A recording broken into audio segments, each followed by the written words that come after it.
కడప జిల్లా పొద్దుటూరు రాజకీయాలను అర్థం చేసుకోవాలంటే ఇన్డెప్త్ అనలిస్ట్లకు కూడా ఒక్కోసారి అంతుపట్టదు. ఇక్కడ ఎన్నికల ఫలితాలు మాత్రమే కాదు, నేతల వ్యవహారాలు చాలా భిన్నంగా ఉంటాయి. 6 సార్లు ఎమ్మెల్యేగా గెలిచిన నాయకుడు, 8 దశాబ్దాల వయసు దాటినా ఇప్పటికీ ప్రజల్లో తిరుగుతున్న యంగెస్ట్ ఓల్డ్ లీడర్. కాలం మారింది, పార్టీలు మారాయి, ప్రత్యర్థులు సైతం మారుతున్నారు.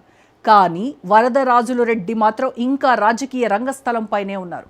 ఒక్కరు కాదు, 2, 3 ప్రత్యర్థులు సవాళ్లు విసిరిన పొలిటికల్ గ్రౌండ్లో వాళ్లను దెబ్బకొట్టడం ఆయనకు సునాయాసమే.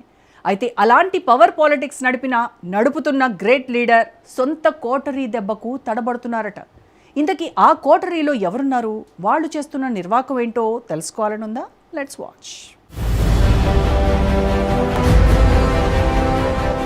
ఒకప్పుడు ఫ్యాక్షన్ రాజకీయాలతో ఉక్కిరిబిక్కిరైన కడప జిల్లా ప్రొద్దుటూరులో రక్త చరిత్రకు ముగింపు పెడతానంటూ ప్రజల మన్ననలు పొందిన నేత నంద్యాల వరదరాజులు రెడ్డి. అప్పట్లో ఆ మాట స్థానికులకు ఆశలా అనిపించింది. శాంతి, అభివృద్ధి, పరిశ్రమలొస్తాయని, యువతకు ఉద్యోగాలు వస్తాయని అందరూ ఊహించారు. అయితే రాజకీయ నాయకులు హామీలివ్వడం సహజం, కానీ వాటిలో ఎంతవరకు నిలబెట్టుకున్నారన్నది చరిత్రలో నిలిచుంటుంది. ప్రొద్దుటూరు ప్రజలు ఇప్పటికీ ఆ చరిత్రలో కొన్ని పేజీలు వెతుకుతూనే ఉన్నారు. అభివృద్ధి గురించి మాట్లాడితే నేతల అభిమానులు గొప్పల జాబితా చెప్పుకుంటారు. అయితే విమర్శకులు మాత్రం అద్భుతాలు జరిగుంటే వాటిని మేము చూసేవాళ్లమే కదా అని వ్యంగ్యమైన లాజిక్ మాటలు మాట్లాడేసుకుంటారు. ఎన్నికలొచ్చినప్పుడల్లా ప్రభుత్వ రంగ సంస్థగా ఉంటున్న పాల ఫ్యాక్టరీ మళ్లీ తెరుస్తామని వినిపించిన నినాదాలు మాత్రం ఇప్పటికీ ప్రజల చెవుల్లో ప్రతిధ్వనిస్తూనే ఉన్నాయి. ఆ ఫ్యాక్టరీ తెరుచుకోకపోయినా హామీ మాత్రం ప్రతి ఎన్నికలో పాత కోటగోడకు కొత్త పెయింట్ వేసుకున్నట్టుగా మళ్లీ ప్రత్యక్షమవుతూనే ఉంటుండడం సర్వసాధారణం. ఇక్కడ మరో ముఖ్యమైన విశేషాన్ని ప్రస్తావించుకోవాల్సిన అవసరం ఉంది. సమకాలీన రాజకీయాల్లో గురువు శిష్యుల బంధాలు చాలా ఉంటాయి, కానీ ప్రొద్దుటూరులో ఆ బంధానికి ఆసక్తికరమైన ట్విస్ట్ ఉంది. వరదరాజులరెడ్డి రాజకీయ పాఠశాలలో ఓనమర నేర్చుకున్న 2 శిష్యులు ఒకానొక సందర్భాన గురువుకి సవాలు విసిరారు. వారిలో మల్లెల లింగారెడ్డి ఒకసారి విజయం సాధించారు. మరో శిష్యుడు రాచమల శివప్రసాద్ రెడ్డి 2 సార్లు గురువుని ఓడించి రాజకీయంగా తన సత్తా చాటుకున్నారు. రాజకీయాల్లో శిష్యుడు గురువుని మించిపోవడం కొత్తేమీ కాదు, కానీ అదే గురువును ఓడించి చివరికి ఆయనను చట్టపరమైన చిక్కులోకి నెట్టే పరిస్థితికి సైతం తీసుకురావడం మాత్రం ప్రొద్దుటూరు రాజకీయాల్లో ప్రత్యేక అధ్యాయంగా విశ్లేషించుకోవచ్చు. ఒకప్పుడు ప్రత్యర్థులపై కేసులు నమోదు చేయించి పలువురిని జైలు వరకు పంపించారని ప్రత్యర్థులు ఆరోపించిన వరదరాజులరెడ్డి కాలచక్రం తిరిగి తనను కూడా అదే జైలు గుమ్మం వరకు తీసుకువెళ్లిన శిష్యుడు ఉండటాన్ని సైతం విమర్శకులు చెప్పుకుంటారు. రాజకీయాల్లో అధికారానికి కూడా గడువు ఉంటుంది, ప్రత్యర్థుల జాబితా మారుతుంది, ఫైళ్లు మాత్రం జ్ఞాపక శక్తి కోల్పోవు. జనాల మైండ్ సెట్లో అలాగే నిక్షిప్తమై ఉంటాయి.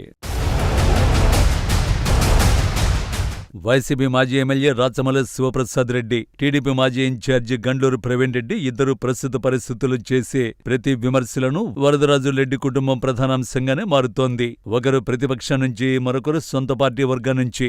ఈ ఇద్దరి మధ్యలో వరదరాజులరెడ్డి రాజకీయ ప్రతిష్ట జనముందుకు వస్తోంది. ఈ ఆసక్తికర రాజకీయ కోణంలో మరో కొత్త పాత్ర కొండారెడ్డి. చాలా కాలం తెర వెనుక ఉన్న ఆయన ఇప్పుడు నేరుగా రాజకీయ రంగంలోకి వచ్చారు. ఒకప్పుడు ఎన్నికల సమయంలో మాత్రమే కనిపించే వారసత్వ రాజకీయాలు ఇప్పుడు శాశ్వత ప్రదర్శనగా మారినట్లు అనిపిస్తోందని విమర్శకులు చెప్పుకునే మాట. వాస్తవానికి రాజకీయాల్లోకి అడుగుపెట్టిన వెంటనే ప్రశంసల కంటే ఆరోపణలే ఎక్కువగా ఆయన వెంటాడుతున్నాయి. పార్టీ రాష్ట్ర స్థాయి సహాయ కార్యదర్శి పదవి ఇచ్చింది, కానీ ఆ పదవి ఎక్కువ కాలం ఆయనకు నిలవలేదు. రాజకీయాల్లో పదవి రావడం కంటే నిలబెట్టుకోవడమే పెద్ద పరీక్ష అని మరోసారి నిరూపితమైందంటున్నారు రాజకీయ పరిశీలకులు. ఇక వరదరాజులరెడ్డి అల్లుడైన రామచంద్రారెడ్డి పాత్ర కూడా ఎన్నికల కాలానికే పరిమితమవుతుందని స్థానిక రాజకీయాల్లో ప్రతిసారి వినిపించే చమత్కారమే. ఎన్నికల సీజన్ స్పెషల్ లీడర్ అంటూ వైసీపీ మాజీ ఎమ్మెల్యే రాచమల్లు లాంటి వాళ్ళు ఎద్దేవా చేస్తుంటారు. ఎన్నికలు ముగిసిన తర్వాత మళ్లీ రాజకీయ తెరపై ఆయన కనిపించడం అరుదేనని ప్రత్యర్థులు ఎద్దేవా చేస్తుండడం శరం మామూలు విషయమే. అయితే ప్రస్తుతం వరదరాజులరెడ్డి చుట్టూ ఉన్న కోటరీ గురించి మాట్లాడకుండా ప్రొద్దుటూరు రాజకీయాలను చర్చించుకోలేని పరిస్థితులు ఇవాళ ఉంటున్నాయి. ప్రతి నాయకుడికి సలహాదారులు ఉంటారు, కానీ ఈయన దగ్గర సలహాదారులే నాయకులుగా మారిపోయారనే రాజకీయ సామెతను నిజం చేస్తున్నారు వాళ్లంతా. ప్రొద్దుటూరులో అలాంటి చర్చలే అధికంగా వినిపిస్తున్నాయి. ఎమ్మెల్యేకు ప్రజల కంటే కోటరీ మాటే ఎక్కువగా వినిపిస్తోందని విమర్శలు వస్తున్నాయి. ఇందులో నిజమెంత, అతిశక్తి ఎంత అనేది పక్కన పెడితే ఈ అభిప్రాయం మాత్రం బలంగా ప్రచారంలో ఉందని పొలిటికల్ పరిశీలకులు అన్ని చోట్ల చర్చించుకుంటున్న మాట. మార్కెట్ యార్డు పదవుల వ్యవహారాలు, శనగ విత్తనాల వ్యవహారం, మున్సిపల్ కూరగాయల మార్కెట్లో నిర్మించిన గదుల కేటాయింపులు, చికెన్ వ్యర్థాల సమస్య, ఎస్ఎస్ షాపింగ్ మాల్ వంటి అంశాలు ప్రత్యర్థులకు ప్రచారాస్త్రాలయ్యాయి. ఈ విమర్శలన్నీ చివరాఖరికి ఎమ్మెల్యే వైపే తిరుగుతున్నాయి. ఈ వ్యవహారాలు ఆయనకు తెలియకుండా జరిగాయనే అంశం పక్కన పెడితే ప్రజాస్వామ్యంలో కీర్తి నాయకుడిదైతే విమర్శలు నాయకుడికే వర్తిస్తాయనే నానుడి గుర్తుకు రావడం సహజం. ఇదిలా ఉండగా రాష్ట్రంతో పాటు ప్రొద్దుటూరులో కూడా అధికార పార్టీ మారుతుంది, జెండా మారుతుంది, కానీ కొందరు అదృష్టం మాత్రం ఎప్పుడూ మారదనే వ్యాఖ్యలు వినిపిస్తుంటాయి. ఏ పార్టీ అధికారంలో ఉంటే ఆ వర్గాలకే అంగన్వాడీ అవకాశాలు, కాంట్రాక్టులు, పదవులు పక్కన ఉండే అనుచర వర్గాలవే అన్నది నిష్ఠుర సత్యం. ఎన్నికల్లో ఓటు మాత్రం ప్రజలది, ఆ తర్వాత లాభం మాత్రం కొందరిది అన్న అసంతృప్తి తరచూ బయటపడుతూ ఉంటుంది. పరిస్థితిని బట్టి రంగు మార్చే రాజకీయ మిత్రులు, గోడ మీద పిల్లిలా ఏ వైపు బలం ఉంటే ఆ వైపే దూకే నేతలు, ఇవన్నీ ప్రొద్దుటూరు రాజకీయ నాటకంలోని శాశ్వత పాత్రలుగా విమర్శకులు చిత్రీకరిస్తుంటారు. చేనేత వర్గంలో కూడా ఏళ్ల తరబడి ఒకే వర్గానికి ప్రాధాన్యం దక్కుతోందని ఆరోపణలు వినిపిస్తున్నాయి. రాజకీయాల్లో భజన బృందం అనే పదానికి ప్రత్యేక అర్థం ఉంటుంది.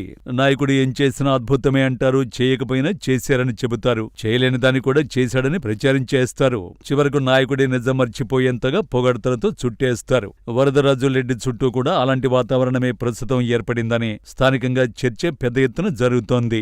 ఇక్కడ ఇంకో అత్యంత ఆసక్తికరమైన విమర్శ ఏమిటంటే, ఒకనొక దశలో కొడుకు కొండారెడ్డి సూచనలను కూడా పక్కన పెట్టి కోటరీ చెప్పింది తుది నిర్ణయంగా తీసుకుంటున్నారట సదరు ఎమ్మెల్యే వరదరాజులరెడ్డి. కుటుంబ సభ్యుల మాట కంటే వెంట తిరిగే భజన బృందం మాటకే ఎక్కువ విలువ ఇస్తున్నారని విమర్శకులు గుసగుసలాడుకుంటున్నారు. ప్రొద్దుటూరు రాజకీయాలను చూస్తే ఓ పాత సినిమా గుర్తుకొస్తుంది. హీరోలు చేంజ్ అవుతారు, విలన్లు మారుతారు, సహాయ నటులు మారుతారు, పాటలు మారుతాయి, కానీ కథ మాత్రం దాదాపు అదే ఉంటుంది. ఎన్నికల ముందు హామీలు, ఎన్నికల తర్వాత వివరణలు, మధ్యలో ఆరోపణలు, చివరికి మళ్లీ మరో ఎన్నిక. ఇదే ఇక్కడ సాగుతున్న ఫక్తు పొలిటికల్ చిత్రం. వరదరాజులరెడ్డి వ్యక్తిగతంగా సీనియర్ నాయకుడు. అనుభవంలో ఆయనకు సాటి కొద్దిమందే ఉంటారు. ఆ అనుభవాన్ని ప్రజా ప్రయోజనాలకు ఎంతవరకు మలిచారు, లేక చుట్టూ ఉన్న కోటరీ ప్రయోజనాలకే పరిమితం చేశారా అనే ప్రశ్నకు సమాధానం చెప్పాల్సింది ప్రజలే. రాజకీయ నాయకుడి అస్సలు బలం ఆయన చుట్టూ నిలబడే వందిమాగతులు కాదు. ఎన్నికల రోజున పోలింగ్ బూత్ వద్ద నిశ్శబ్దంగా బటన్ నొక్కే సాధారణ ఓటరే. ఆ ఓటరు మనసు గెలిస్తే చరిత్రలో నిలుస్తారు. భజన బృందం మనసు గెలిస్తే సభలో చోపట్లు మాత్రమే వస్తాయి. అది వరదరాజులకైనా మరొకరికైనా వర్తించే సిద్ధాంతం ఇదే. ప్రొద్దుటూరు ప్రజా చైతన్యం ఇప్పుడు మరో రాజకీయ మలుపు దగ్గర నిలబడి ఉంది. ఒకవైపు దశాబ్దాల అనుభవం కలిగిన నాయకత్వం, మరోవైపు మార్పు కోరుతున్న కొత్త తరం, ఇంకోవైపు కోటరీ రాజకీయాలపై పెరుగుతున్న అసంతృప్తి. ఈ మూడు ప్రవాహాలు ఎటు కలుస్తాయో రాబోయే ఎన్నికలు నిర్ణయిస్తాయి. అంతిమంగా చెప్పాలంటే వరదరాజులరెడ్డి రాజకీయ చరిత్రకు ఇంకా కొనసాగింపు ఉండనే ఉంది. కానీ ప్రస్తుత పొలిటికల్ స్క్రీన్ పై ప్రధాన పాత్ర ఆయనేనా, లేక ఆయన చుట్టూ తిరిగే కోటరీనా అనే సందేహం మాత్రం ఇక్కడి రాజకీయాలను అన్వేషణలోకి నెట్టేశాయి. నాయకుడు చప్పట్ల మధ్య జీవించొచ్చు, కానీ చరిత్ర మాత్రం చప్పట్లు కాదు, ఫలితాలను మాత్రమే గుర్తుంచుకుంటుంది. ప్రొద్దుటూరు ఓటర్లు సైతం ఇప్పుడు అదే ఫలితాల కోసం ఎదురు చూస్తున్నారనే అభిప్రాయం బలంగా వినిపిస్తోందని పరిశీలకులు చర్చించుకునే అస్సలు ముచ్చట.